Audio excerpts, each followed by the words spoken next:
Selamat pagi, Bapak, Ibu, Saudara, Sobat Messenger. Salam sejahtera untuk kita semua. Mengucap syukur pagi hari ini bersama-sama kita mengawali hari kita dengan Bread of Life. Senantiasa kasih karunia Tuhan Yesus Kristus hadir dalam kehidupan kita. Dan mari kita berdoa sebelum kita belajar kebenaran firman Tuhan. Bapa kami dalam surga, sungguh kami mengucap syukur hidup kami di tengah segala tantangan, kesulitan, pergumulan. Engkau selalu pimpin langkah hidup kami. Pagi hari ini kami dikaruniakan rahmat yang baru untuk kami dapat bekerja, untuk kami dapat berusaha, untuk kami dapat mengalami kasih karunia daripada Tuhan. Berkati Sobat Messenger, pagi hari ini kami mengawali hari kami dengan mendengar suara Tuhan yang menjadi panduan di dalam hidup kami. Berkati dengan kuasa Roh Kudus-Mu untuk kami mengerti, menyimpannya di dalam hati, serta melakukan firman Tuhan ini dalam hidup kami. Di dalam nama Tuhan Yesus kami berdoa. Amin.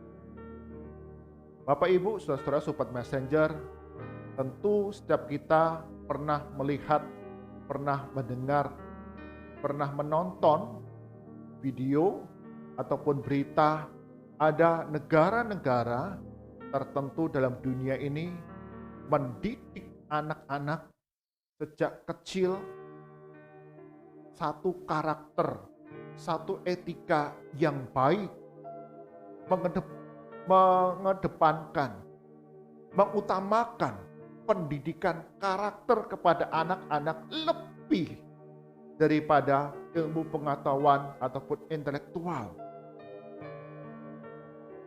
Contohnya yang terkenal adalah negara Jepang. Sejak kecil mendidik anak-anak tentang karakter, tentang etika hidup yang baik, yang benar di dalam kurikulum pendidikan mereka. Karena mereka menyadari pintar belum tentu sukses. Pintar belum tentu sukses. Pada zaman akhir Disneyland, ada seorang anak kecil bernama Kongrong. Kongrong mengikuti ayahnya pindah ke kota Luoyang ketika dia berusia 10 tahun. Dan di sanalah Kongrong dapat berjumpa dengan seorang filsuf, guru yang terkenal pada zaman itu, yaitu Li Yuanli. Pada suatu hari, Kongrong memutuskan untuk berkunjung pergi ke rumah Tuan Li Yuanli seorang diri. Ketika sampai di rumah Tuan Li, di sana ada seorang penjaga di pintu gerbang. Sang penjaga ketika melihat Kongrong, seorang anak kecil berusia 10 tahun datang, maka dipandang remeh oleh penjaga pintu gerbang ini. Ngapain anak kecil datang ke sini? Tidak dilayani dengan baik. Bahkan ketika dikatakan, saya mau ketemu Tuan Li Yuanli, disambut dengan perkataan, untuk apa kamu ketemu berjumpa dengan Tuan Li? Masih kecil kamu, anak ingusan. Dipandang rendah, dipandang hina oleh penjaga pintu gerbang. Tapi Kongrong ketika mengatakan, aku adalah family, saudara dari Tuan Li Yuanli.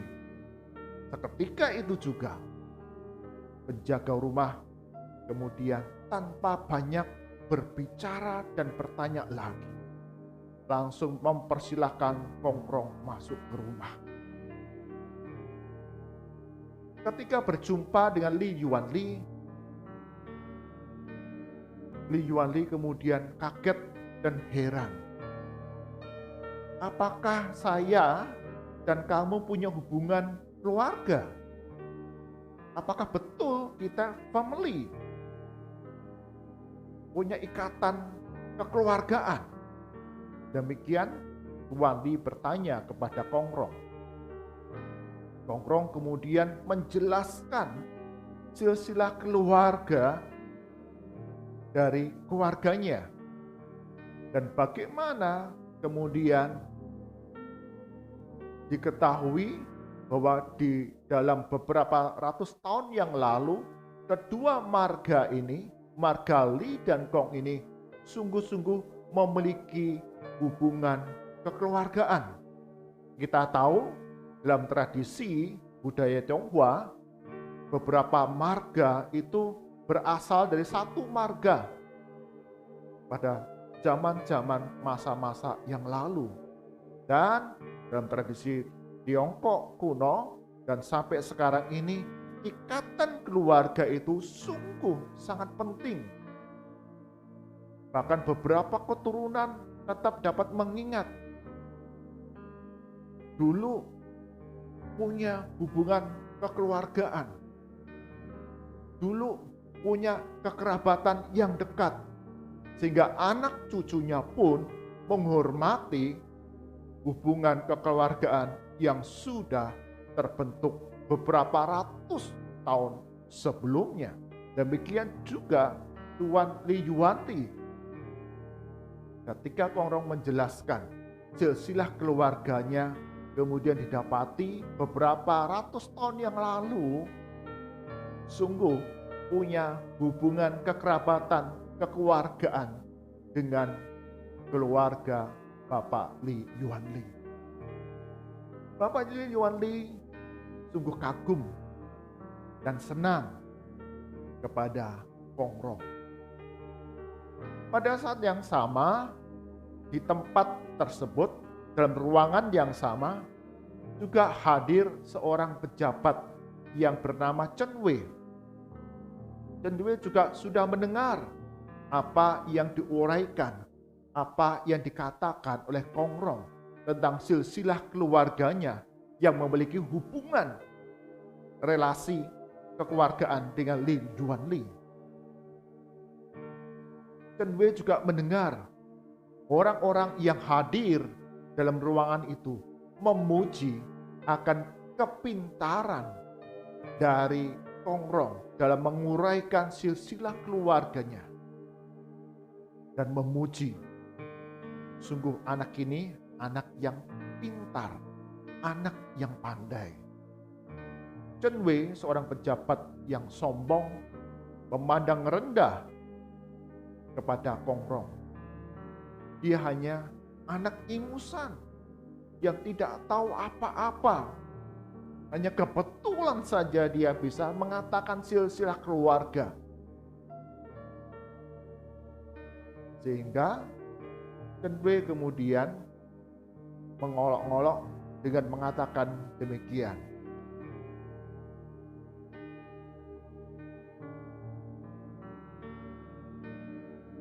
Sewaktu kecil, anak sangat pintar. Tetapi setelah dewasa, belum tentu hidupnya sukses. Pada waktu anak, pada waktu masih kecil, menjadi anak yang pintar. Tapi belum tentu setelah dewasa nanti, hidupnya sukses. Demikian yang diucapkan oleh Chen Wei. Kongrong yang mendengar kemudian menanggapinya dengan mengatakan demikian. Tentu Bapak Chen Wei semasa kecil adalah anak yang sangat pintar, bukan? Chen Wei terperangah dan tidak dapat berkata apa-apa. Bapak, Ibu, Saudara, ungkapan ketika masih kecil menjadi anak yang pintar, tetapi setelah dewasa belum tentu hidupnya sukses. menjadi satu peringatan bagi kita semua. Banyak orang tua tidak salah berharap anaknya menjadi anak yang pintar, anak yang pandai, sehingga mengusahakan sekolah yang terbaik, bimbingan belajar yang terbaik bagi anak-anaknya. Tetapi kepintaran, kepandaian adalah salah satu cara bagi anak-anak dapat memecahkan masalah dalam kehidupannya, dalam masa depannya.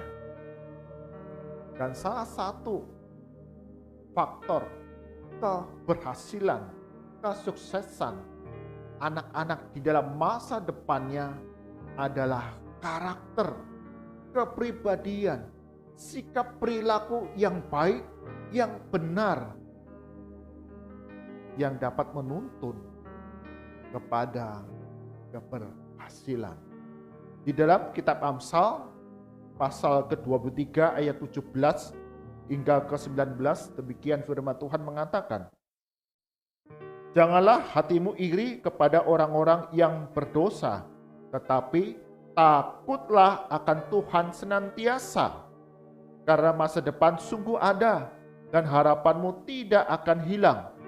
Hai anakku, dengarkanlah dan jadilah bijak, tunjukkanlah hatimu ke jalan yang benar."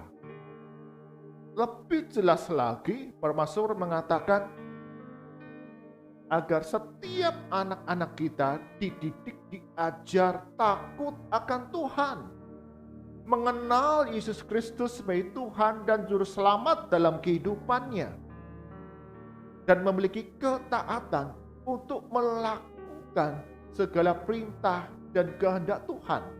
Mendidik anak-anak dengan karakter yang semakin serupa dengan Yesus Kristus. Bukan saja kepintaran, bukan saja kepandaian, tetapi takut akan Tuhan. Karakter, kepribadian, perilaku yang meneladani Yesus Kristus. Dan dikatakan saat di sana, di dalam Tuhan ada rancangan damai sejahtera yang dilimpahkan kepada anak-anaknya. Maka dikatakan masa depan sungguh ada dan harapanmu tidak akan hilang.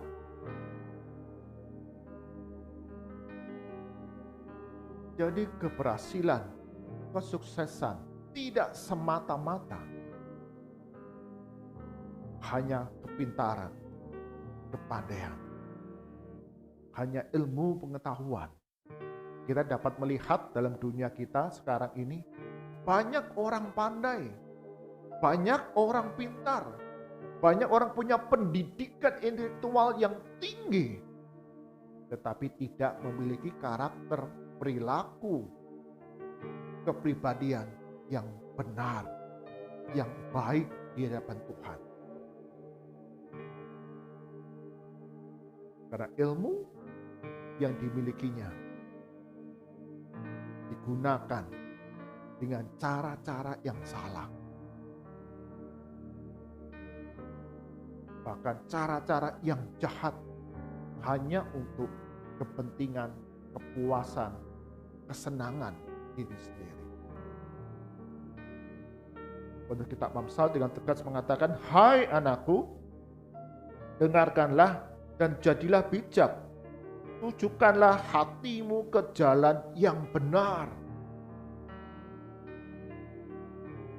Ini satu nasihat kepada setiap kita para orang tua, anak-anak, remaja, dan para pemuda, agar hidup kita menjadi hidup yang bijak, mengarahkan hati kita kepada jalan yang benar, yaitu kebenaran firman Tuhan yang ada dalam Yesus Kristus, sehingga masa depanmu, masa depan yang gemilang. Bapak, Ibu, Saudara, Sobat Messenger, didiklah anak kita, ajarlah anak kita takut akan Tuhan.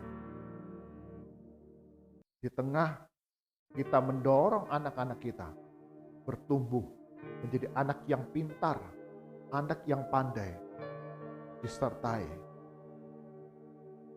karakter yang sungguh-sungguh baik, sehingga dapat berrelasi dengan banyak orang, mendatangkan kebaikan bagi banyak orang, mengamalkan, menerapkan semua ilmu pengetahuan yang dia miliki untuk kebaikan bagi banyak orang. Pintar belum tentu sukses, tapi pintar dan bijak di dalam Tuhan akan mendatangkan masa depan yang penuh harapan, karena rancangan damai sejahtera Allah akan hadir di tengah-tengah kehidupan kita, anak-anak Tuhan yang setia. Tuhan Yesus berkati kita semua. Amin. Mari kita berdoa.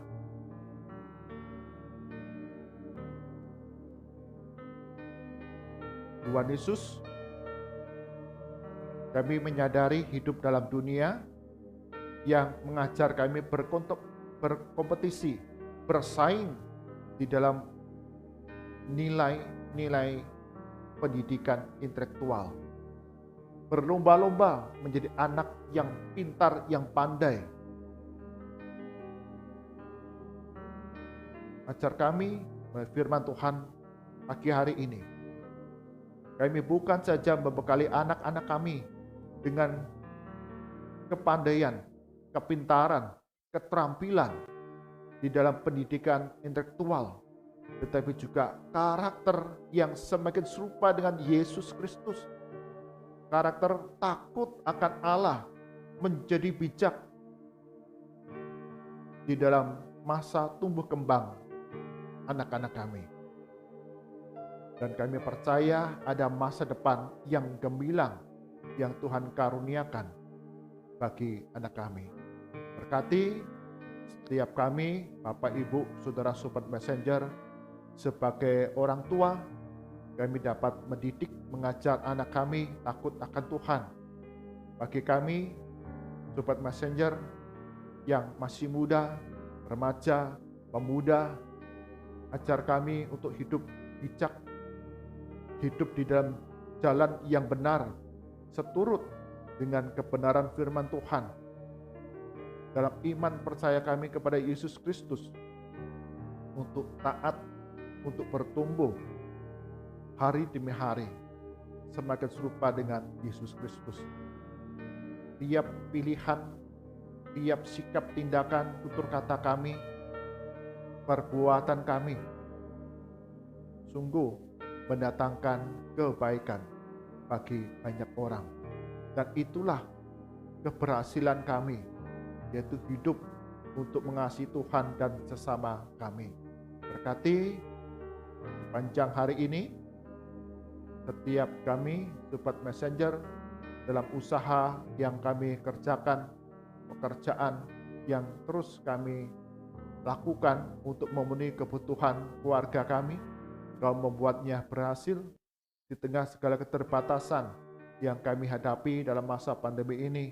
Tuhan, berikan hikmat bagi kami, punya cara yang ajaib bagaimana keluarga kami, segala kebutuhan dapat tercukupi. Bagi kami yang sakit, yang lemah tubuh, Tuhan Yesus sembuhkan dan pulihkan kami. Bagi kami yang ada dalam pergumulan, berbeban berat, Tuhan tolong kami, tuntun langkah hidup kami untuk bersama-sama melangkah dan ada pemulihan yang Tuhan terus kerjakan dalam kehidupan kami. Kami berdoa ya Tuhan untuk lembaga-lembaga pendidikan di seluruh Indonesia. Kami bukan saja mengajarkan ilmu pengetahuan intelektual, tetapi juga pembentukan karakter yang mulia, yang baik, yang benar, yang mendatangkan kebaikan bagi banyak orang. Sungguh Tuhan, Engkau yang terus memberkati lembaga-lembaga pendidikan yang ada di Indonesia. Terus kami rindu di dalam masa depan bangsa dan negara kami Indonesia ini. Ada generasi muda, generasi yang akan datang, yang memiliki karakter-karakter yang indah, yang baik, yang benar, sehingga negara kami Indonesia ini terus menuju kepada kesejahteraan, keamanan, kenyamanan bagi sesama. Kami berdoa bagi bangsa dan negara kami Indonesia di tengah segala keberagaman yang kami miliki. Ajar kami untuk saling menghormati, saling menghargai, dan selalu saling mendukung satu dengan yang lain. Berbeda agama, keyakinan, suku, bangsa, bahasa, sungguh itu semua tidak menghambat warga negara masyarakat Indonesia bahu-membahu untuk membawa kemajuan, kemakmuran di tengah bangsa dan negara kami. Mari angkat tangan kita, arahkan hati kita kepada Tuhan, dan kita terima berkat daripadanya. Kasih karunia dan damai sejahtera dari Tuhan kita Yesus Kristus, kasih pemeliharaan yang sempurna dari Allah Bapa, serta persekutuan penghiburan dari Roh Kudus senantiasa hadir dalam kehidupan kita hari demi hari untuk mendatangkan karakter yang senantiasa bertumbuh menjadi berkat bagi banyak orang dari sekarang sampai selama-lamanya. Amin. Bapak, Ibu, saudara-saudara Sobat Messenger, kepandaian saja tidak cukup untuk kita hidup menjadi berkat bagi banyak orang.